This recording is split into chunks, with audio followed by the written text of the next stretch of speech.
I watched my father's thumb hover over the send button, his face lit by the cold glow of his phone.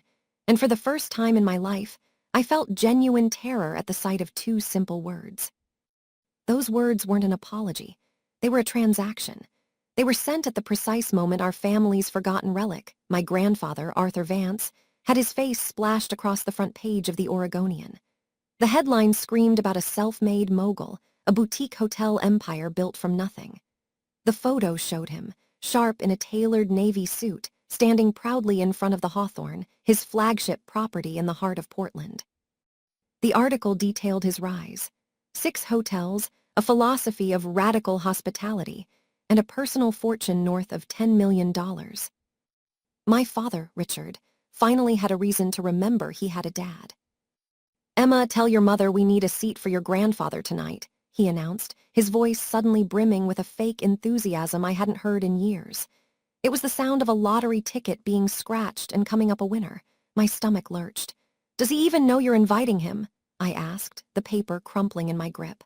"Of course," my father scoffed, waving a dismissive hand. "I just texted him."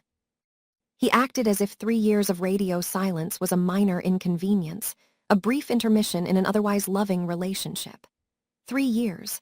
No calls on his birthday. No invitation for his 80th, a milestone we let slip by like any other Tuesday. And now, a single, cold text was supposed to erase it all, simply because the world had finally decided Arthur Vance was worth something. I watched my mother, Clara, scrub the kitchen counters with a manic energy she usually reserved for impressing her book club rivals. She wasn't preparing to welcome family. She was preparing to audition for a benefactor. If you're watching this and have ever felt the sickening weight of a family's unspoken greed, please subscribe and tell me where you're watching from. Because that dinner didn't just change my family. It shattered my entire understanding of love, loyalty, and self-worth. This is a story about the poison of entitlement, the quiet power of integrity, and the brutal lesson an 80-year-old man delivered to the son who sold their bond for pocket change. My name is Emma Vance. I was 26 then, a junior graphic designer struggling to make rent in Portland. We were comfortably middle class, but my father, Richard, was a man perpetually chasing the next big deal that never panned out. My mother, Clara, was the family's chief accountant, always tallying the emotional and financial ledgers, making sure we never ended up on the losing side. But my grandfather, Arthur, he was different. When I was a little girl, his small craftsman house in southeast Portland was my sanctuary. It smelled of rose clippings and old books. He had a workshop out back where he'd refinish old furniture, teaching me that beauty could be unearthed from things others threw away. He'd take me downtown and point out the grand old hotels. "See that doorman, Emma," he'd say. "He's not just opening a door, he's opening a story. He's the first line of a promise." He taught me that value wasn't about what things cost, but about the care you put into them.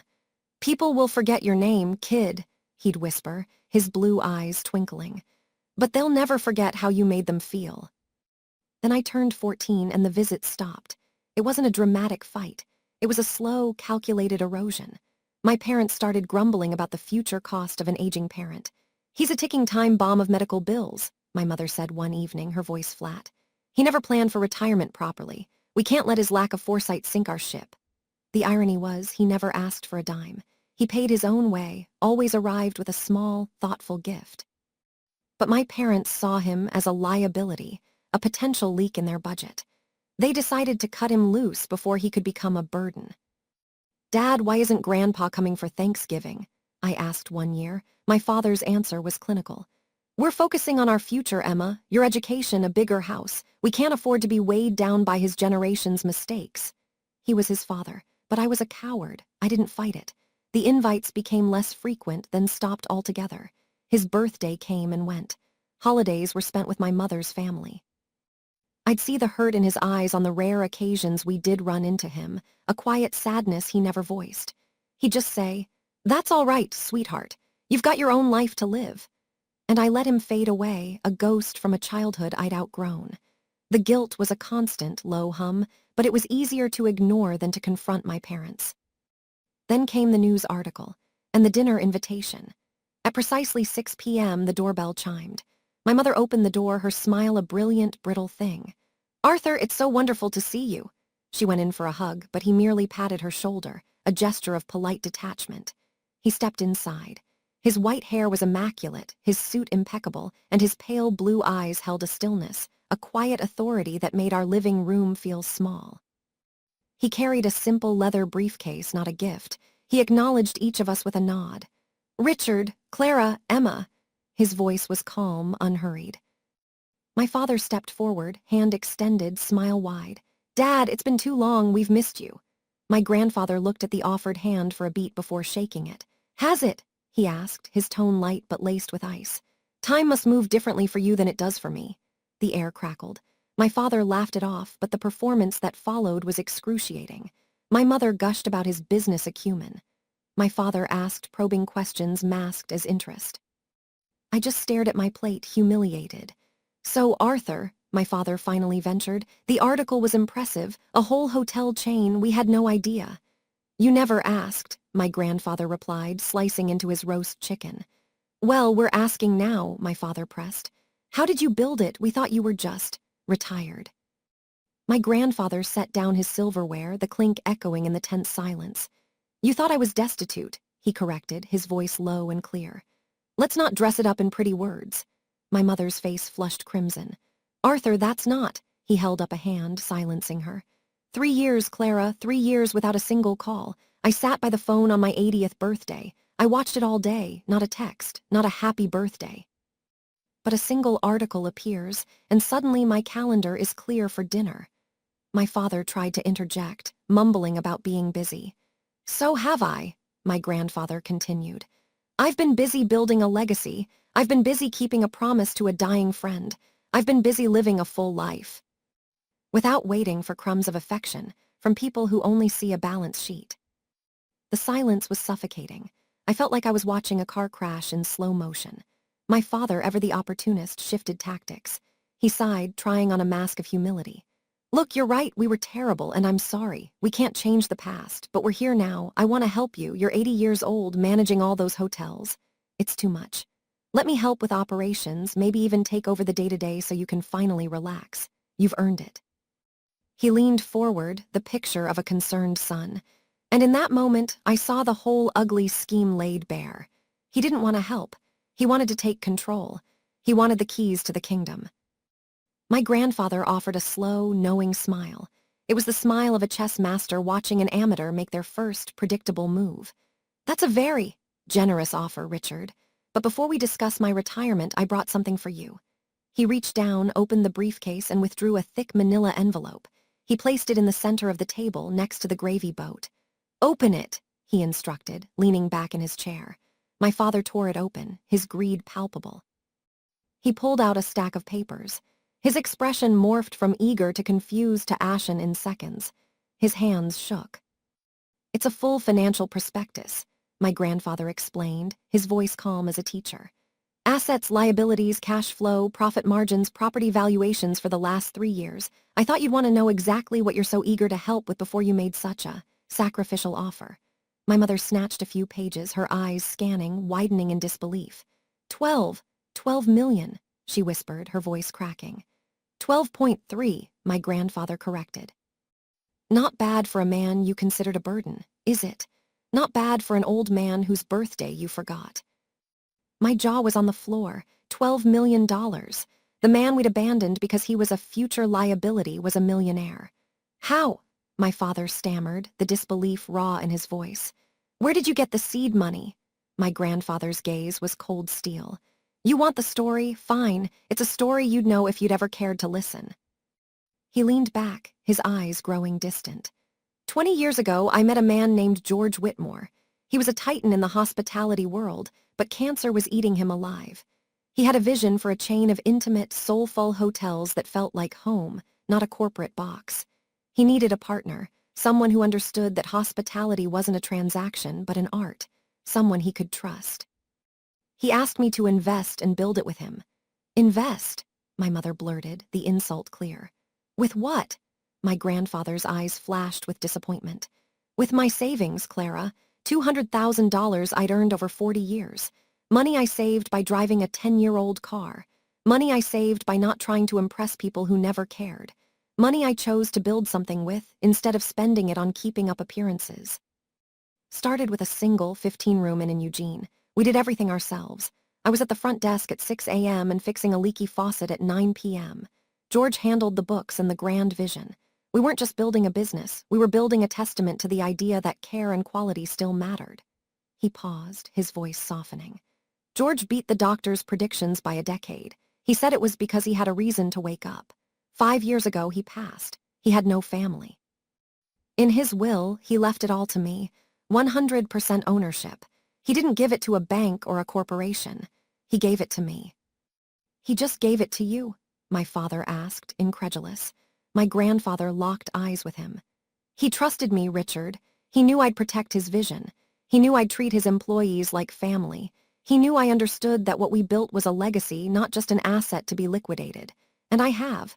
Every single person he hired is still with us. Every hotel still runs on his principles. Why didn't you tell us?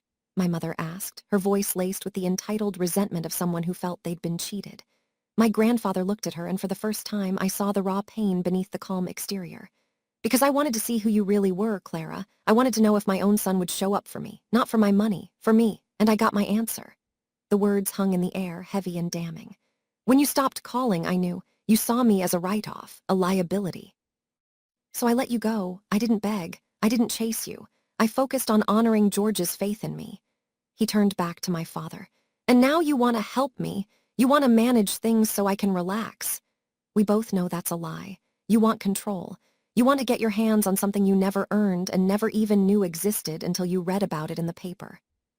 My father was speechless, stripped bare. My grandfather continued, his voice unwavering. And even when I'm gone, you won't get it. I've set up a trust. The hotels are managed by a board of my longest-serving general managers and a financial advisor. The profits go back into the business and the employees. It's not an inheritance, it's a legacy. And you, Richard, are not a part of it. He pointed a finger, not in anger, but in final judgment. I didn't need your help then, and I don't need it now. What I needed 10, 20 years ago was a son who called just to talk, a son who showed up on my birthday, but you couldn't give me that. The dinner ended in a crushing, suffocating silence. My grandfather left, his parting words a quiet epitaph for our family. I won't block your numbers, but don't expect anything more from me. For 2 weeks, my parents launched a full-scale charm offensive. Daily calls, weekly flower deliveries, desperate invitations to brunch, to dinner, to anything. My grandfather was polite but immovable, always a prior commitment. A meeting with managers, a training session, an inspection trip. He's never going to trust us, my mother wailed one evening. He thinks we only want his money. That's because we do, I said, the words escaping before I could stop them. We don't want him. We want his money. My mother's eyes snapped to me, sharp and cold. Don't be naive, Emma. It's a family legacy. It should stay in the family. He's 80. He could go any day. And then what? It all goes to strangers. His employees, we get nothing. He is family, I shot back, my voice trembling. And you threw him away. Watch your mouth, my father warned, his voice low and dangerous. We just need a new approach. The way he said it sent a shiver down my spine. A month later, I got up for a glass of water around midnight and heard my father's voice from his home office, low and conspiratorial. I crept closer, my heart hammering. I need someone to plant negative reviews, he was saying into the phone. For a chain of hotels, Vance Hospitality, 6 locations. My blood turned to ice. Yeah, complaints about bed bugs, rude staff, hidden fees, make it sound authentic. Spread them out over a couple of weeks. Use different accounts. I don't want it traced back to me. 5,000, half now, half on completion. I'll wire it. I stumbled back to my room, my legs giving out as I slid to the floor. My father was trying to sabotage my grandfather's life's work. It was fraud. It was criminal. If I told my grandfather, I'd be betraying my family. I'd be homeless. But if I stayed silent, I'd be complicit in destroying the one person who had ever shown me unconditional love. I remembered his eyes, the pain in them. I remembered the afternoons in his workshop, the lessons about care and integrity. I couldn't let my father do this. I couldn't.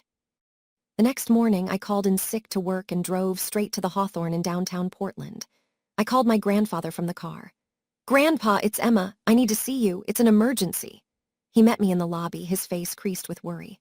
We sat in a quiet corner, the aroma of fresh coffee doing nothing to calm my nerves. I told him everything. The late-night call, the fake reviews, the payment. I was crying, my words tumbling out in a messy, desperate confession. He listened, his expression unreadable. When I finished, he simply placed his hand over mine. "You did the right thing, Emma, you showed up." Over the next 2 weeks, the fake reviews appeared just as my father had planned. But my grandfather was ready. He'd hired a private investigator, a no-nonsense woman named Patricia, Pat Chen. Pat traced the reviews, the fake accounts, the Bitcoin payment, all the way back to my father's bank account. He had the evidence recorded and sealed. A month later, my grandfather invited us to a family dinner at the Hawthorne. My parents preened, thinking their campaign of fake concern had finally worked. But when we were led into a private dining room, it wasn't just my grandfather waiting for us. Pat Chen was there, along with a steely-eyed lawyer named Sarah Jenkins and 3 of his hotel managers. The trap was sprung. Sarah Jenkins stood and projected the evidence onto a screen, screenshots of the fake reviews, bank statements, transcripts of my father's call. My father's face went white. "That's private," he sputtered. "Obtained legally through a subpoena," Ms. Jenkins replied coolly. My mother stared at my father, her expression a mixture of horror and dawning realization. "Richard, what did you do?" My grandfather stood, walking slowly to stand before his son. "You tried to destroy me, Richard. You tried to tear down everything George and I built, not because you needed to, but because you wanted to own it. You failed the only test that matters." He turned to his lawyer. "What are my options?"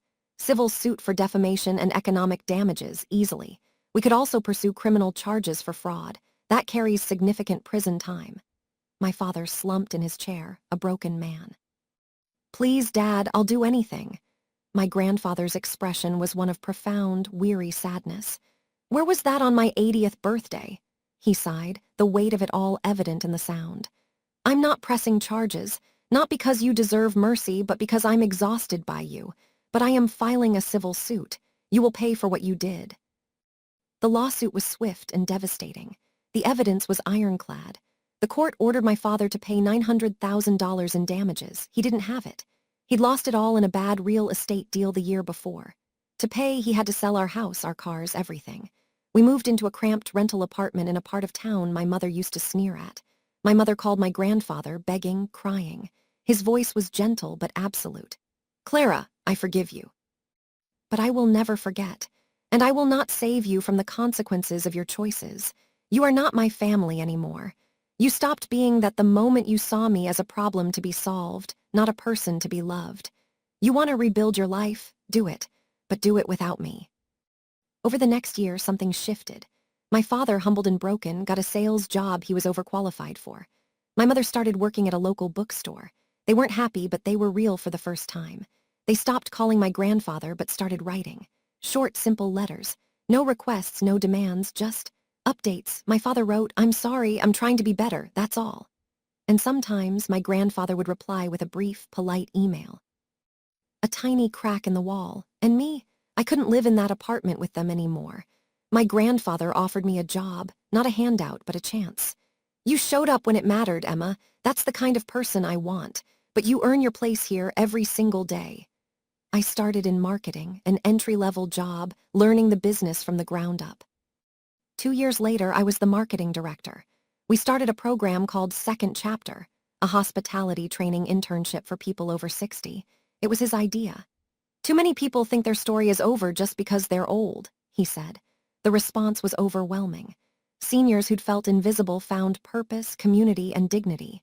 One woman, 68, told me, "My kids thought I was done. This job gave me my life back." My parents were slowly, tentatively allowed back to the edges of his life. Holiday visits, awkward but honest. It wasn't a fairy tale reunion, but it was a start. One afternoon, sitting in the lobby of the Hawthorne, I asked him, "Do you regret it, cutting them off?" He thought for a long moment. "I regret that it was necessary, but I don't regret the decision. Love without boundaries isn't love. It's self-destruction. Your parents needed to hit rock bottom to learn that people aren't tools." It's a hard lesson, but it was the only one they'd hear. I finally felt free. I had chosen truth, and it set me free. If you're in a situation where family sees you as a resource, not a person, remember this. You are not an ATM. You are not a retirement plan. You have the right to set boundaries. You have the right to walk away. As my grandfather says, you don't owe your family your soul. You owe it to yourself to protect it. If this story resonated with you, please hit that like button and subscribe to Winds of Thought for more real stories about family, forgiveness, and finding your own path. And comment below. If you were me, would you have forgiven them or walked away for good? I'd truly love to hear your thoughts.